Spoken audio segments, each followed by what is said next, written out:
The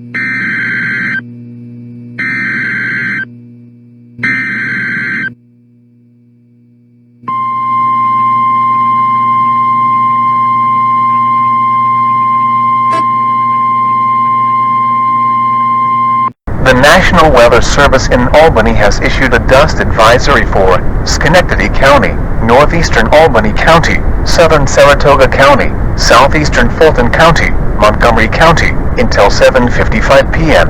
At 6:30 p.m., a dust channel was over Midland Williamstown, or 8 miles north of Genoa, moving less than at 24 miles per hour from the northeast.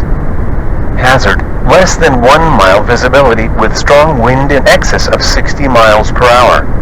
Source: Doppler radar. Impact: hazardous travel. Locations impacted include Williamstown, Genoa, Swan Cotton Mill Event Center,